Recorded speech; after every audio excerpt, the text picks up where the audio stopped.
All right. This is gonna sound a little nuts. Oh my god. That's just an easiest way to make passive online Piece of income on Amazon. ads. So says Black Panther Wakanda Forever trailer, Killmonger returns, and X-Men Marvel Easter eggs. Haven't peeped this yet. I want to see what it is. I want to see what it's like. Shout out to Emergency Awesome. He always makes super dope content.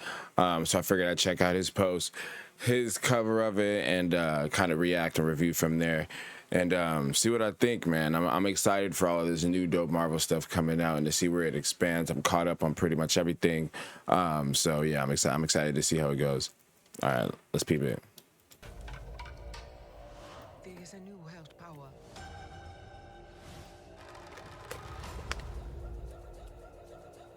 Wakanda Forever. Wait, so that's Namor?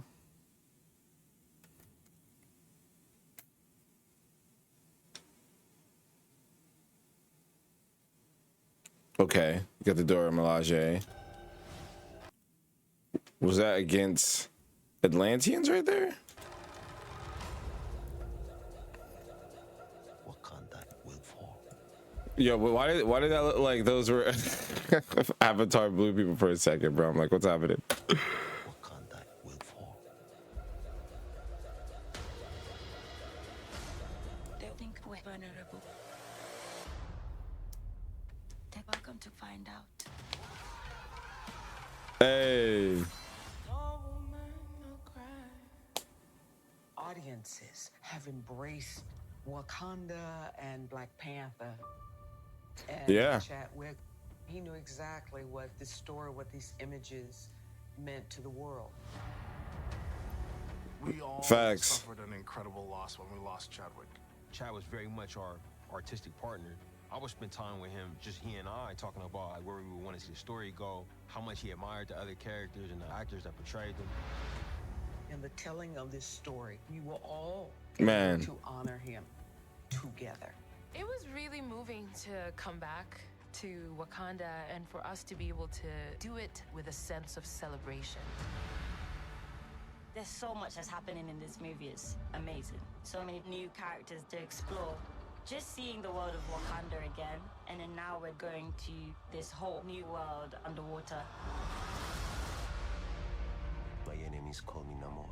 Introducing Namor, who's a character we were really excited to portray in the film, arguably one of the oldest comic book characters that there is. The opportunity to play a character like this, it's a dream. He's the king of an underwater civilization called Talukan. He is regarded as a living god. I need to know if Wakanda is an ally or an enemy. The level of care creating this. They're giving a lot away right here. Like, I was not expecting so much information and so much detail going on. I feel like I'm watching like so much of the movie. It is astounding. And so it just really felt like for all of us to give it everything we have and more. I'm just so grateful and blessed to be a part of this. The actors were filled with emotion and passion. I am queen of the most powerful nation, and my entire family is gone. Altogether, we ended up using those feelings to create something really special. The action and adventure with the emotional stakes so high. Things are happening up. Yo, Sherry's about to make something crazy. I'm so excited about the world being able to tap into Wakanda again. How each character takes on new challenges. And I'm excited about us honoring Chad. Yeah, he would want us to just inspire the world. Welcome back, everyone. It's Charlie. This will be my new Black Panther Wakanda Forever. Fire. Not gonna lie, that was like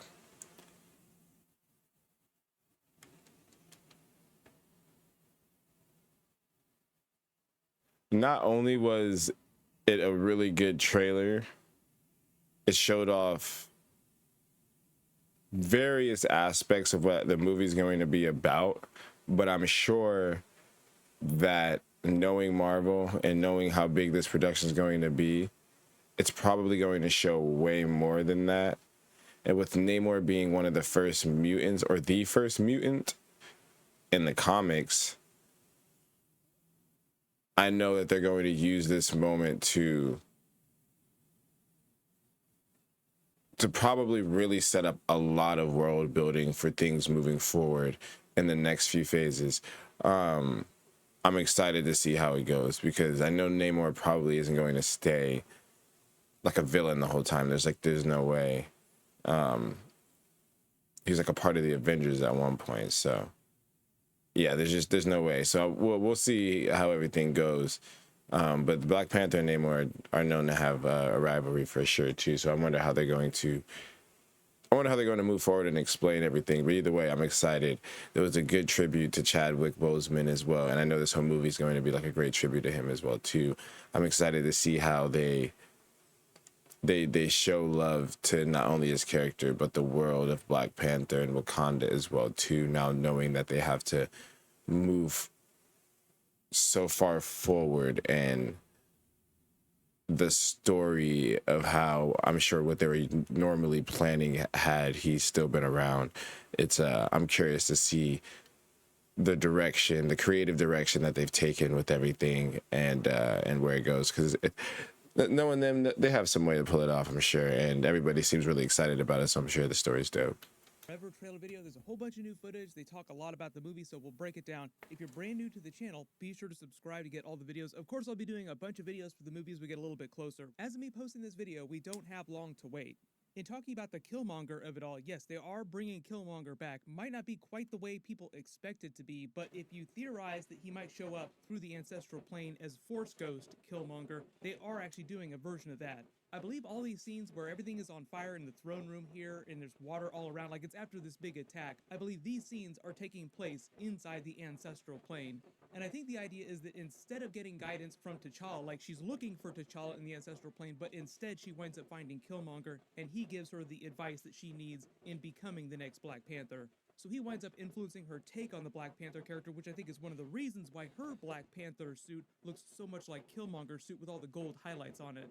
We get a little bit more footage of them talking about Namor, a few more scenes with his character, and the way that they contextualize him as a mutant in the MCU. Like, what's going on with him and how close is he going to be to the comics? He has some new dialogue. He says, "My enemies call me Namor." He pronounces it a little bit differently himself, like he says Namor, just because they're changing a little bit about the backstory of him and his people. Like, they're from MCU Atlantis in the comics, but in my previous videos I've talked about how they wanted to change that a little bit so that it's not quite so similar to MCU Aquaman's backstory.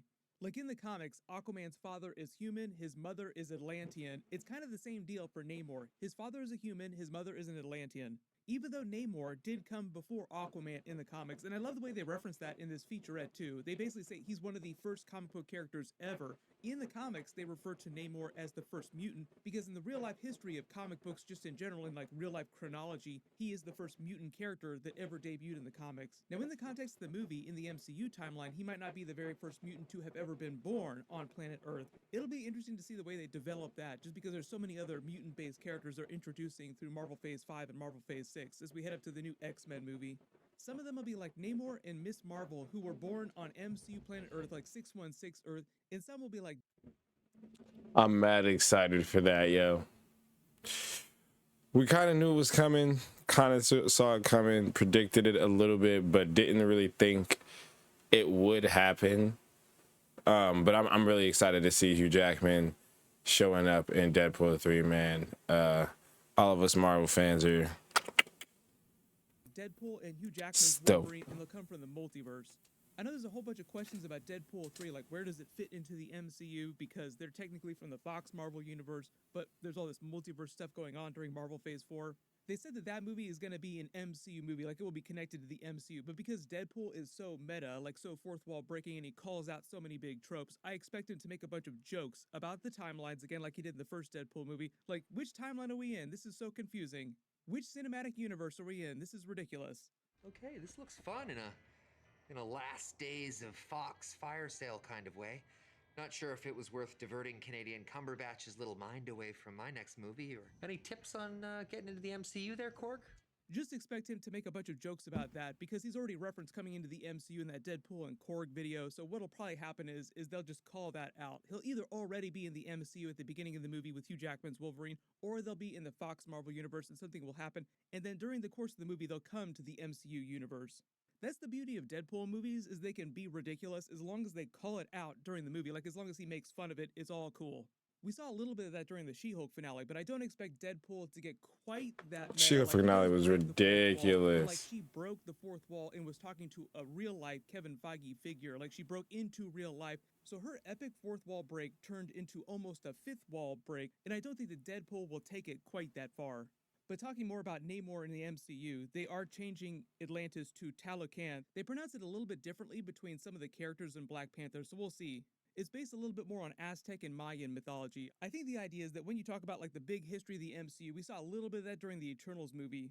At some point, some tragedy befell the Aztec and the Mayan empires, and portions of their people just broke off and formed this other Talocan city, and eventually that descended beneath the waves.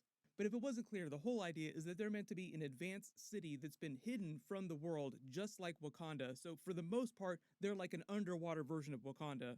And the really cool thing the producers actually revealed about it, some of the actors, is they're treating it a little bit like a mob movie where you have two warring families going at each other. Like obviously Namor's family and Black Panther's family.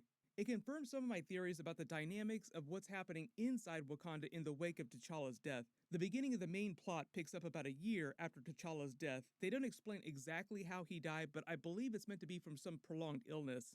As far as I know, there's no giant twist, and he wasn't accidentally killed by Namor or anything like that. As far as we know, Namor doesn't really get involved with the Wakandan characters in the plot until all the Riri Williams, the underwater vibranium, the people discovering Talocan, and all the Doctor Doom stuff that's going on in the background.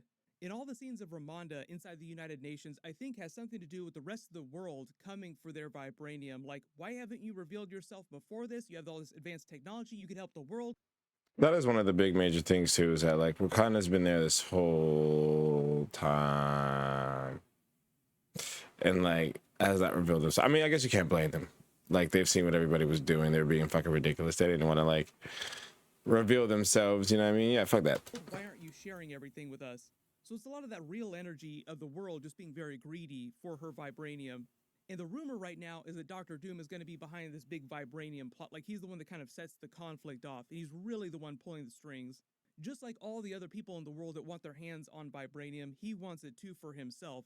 He's a man of magic and a man of technology. In the comics, the Doom War arc is basically him invading Wakanda to try and steal their vibranium. Magic tech? Too, Shuri became the Black Panther right after that arc, just like it seems she's going to be in this movie. But I think part of the idea is that you have this research team hired by Doctor Doom to find vibranium on the ocean floor, like underwater vibranium deposits. And while that's happening, they just happen to discover Talocan, and that's what sets things off. Like, once they've been discovered, Namor becomes worried that the rest of the world will come for his people the way that they're coming for Wakanda. So I think the idea is that they wind up fighting the Wakandans, like you have this big invasion happening like it is in the comics, because Namor blames Riri Williams because she developed the technology that allowed the research team to find his city, and Shuri, Ramonda, the other Wakandans wind up protecting Riri Williams, like you see her in all of Shuri's labs here. So the way Namor treats it is that the friend of my enemy is also my enemy, and that's why he comes for them. I made the Captain America Civil War comparison in the past because Bucky is blamed for the death of Black Panther's father, so Black Panther wants to come for Bucky, Captain America protects him, so you have a situation where Black Panther winds up fighting Captain America, and it divides the entire Avengers. This time the difference is that it's mostly self-contained to the Black Panther characters, like from the first Black Panther movie, and all of Namor's characters. And through that concept, they introduced that Doctor Doom is behind everything, pulling strings. Like the whole idea that Baron Zemo was pulling strings in Captain America Civil War. Doctor Doom is that person in Black Panther Wakanda Forever. But I'm not expecting them to actually show him on screen. Like, I don't know that they've actually cast an actor for MCU Doctor Doom. What they might do is just mention his company or his name, and then he'll show up in an actual Marvel Phase 5 project in the future. I also think the idea is that during the MCU Fantastic Four movie in Marvel Phase 6, Dr. How would y'all feel about that? They just hint at him and not show him. I feel like they gotta be more to this movie. I don't know. Maybe this movie's gonna be more self-contained than I think. I don't know. Doom is not meant to be the main villain of that either. Just because they don't want to repeat plot that they've done before, and they've done Doctor Doom as the villain in all the previous Fantastic Four movies. The other big thing you may have heard about is the idea that they might introduce Black Panther's son through the movie. Like, he might wind up having a son with Nakia that we don't actually learn about till the end of the movie or at some point during the movie. A lot of questions about that. He does have a son in the comics. His name is Azari, but his son is with Storm, so he gets both her mutant powers, like he can control the weather like Storm can, and he also becomes the next Black Panther. They might play with that idea during the movie. Like, there's a lot of questions That'd about be them crazy. passing the costume between a couple different people. I believe that Shuri is meant to be like the new Black Panther after the events of this movie, but she won't always be the Black Panther. I think the idea is that when his son comes of age, Black Panther's son will become the next Black Panther. But because of the way the timeline moves, like, how old is his son going to be during the movie? Because Nakia clearly doesn't look pregnant, and if he's been dead for a year already, his son would have already had to have been born at some point before his death. Because we didn't see Nakia right after the events of Avengers Endgame, like we just saw Black Panther with his family, what might wind up happening is they just say that she was pregnant. But she was gonna be pregnant before the snap, bro. She pregnant before the snap. She has the baby during the snap. The baby's a little bit older than that way anyway, and it's been like what, like 5-6 years. You know what I mean? Then they can really take their time with things. Then they can, like, I don't know. We'll see. Then they can depending on how old all these other characters are gonna be, they can flesh it out. You know what I mean? They might be able to do all of those storylines later down the line. We'll see. During the blip, and the son was born during the blip. I know a lot of people are asking about them doing Young Avengers because we have Ironheart in this movie. We just got Scar, son of Hulk. He seems like a prime Young Avengers character. We have a Hulk. And if they're introducing Black Panther's son, and he's going to become the future Black Panther, wouldn't he also join the Young Avengers team? So we're talking Marvel Phase 6 or after Marvel Phase 6, but I do think that they will eventually do Young Avengers. Like, it seems stupid for them to not try to do it. If you spotted any other Easter eggs and references in the footage that I didn't talk about in the trailer, just write them below in the comments, and I'll do more Black Panther videos as we get closer to the movie coming out. Everyone click here. Yeah, that's fire. I'm excited, man. I'm stoked.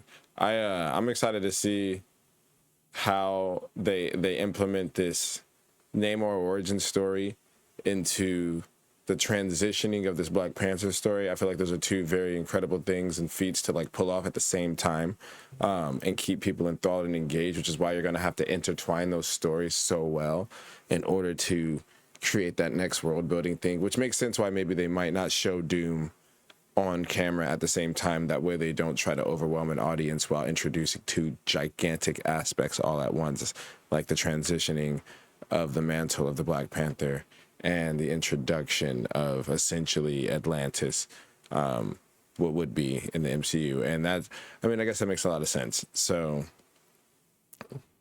with that in mind, I understand it, but at the same time, they're still going to have to establish a lot with these two characters being, and Riri Williams being as pivotal as they are later on in the next couple of phases or so, phase 4, phase 5, phase 6, like with them being as pivotal as they're going to be, they're going to need to have established some sort of like actual groundwork is going to need to be made in this next film, and without, it's going to have to leave it open and ambiguous enough to where they can continue the story forward, without maybe necessarily needing to do a Black Panther 3, because I don't know if they will do a Black Panther 3 anymore. They might just try to thrust the Black Panther characters and other things. Unfortunately, we'll see though. I think maybe what they might do too is, which will be fire. So Shuri becomes Black Panther. She stays Black Panther for like one Black Panther film, right? This next one, then one feature, right? Maybe let's say like, I don't know, somebody else's film like Captain America or something, right? And then another film, another Black Panther film, right? And let's say in that Black Panther film, she hands off the mantle again. And at that point in time, we have a bunch of incursions happening, and she meets another form of Killmonger, but this time he's still Black Panther. And she's met the dead version of Killmonger, and she's been tired of being Black Panther for a minute, and their worlds collide and he survives. So she basically asks if he wants to be the Black Panther of their current Wakanda here. And then they just bring Michael B. Jordan back on to stay as the current Black Panther. Then he signs on, and then they can continue kind of some of those storylines for a bit.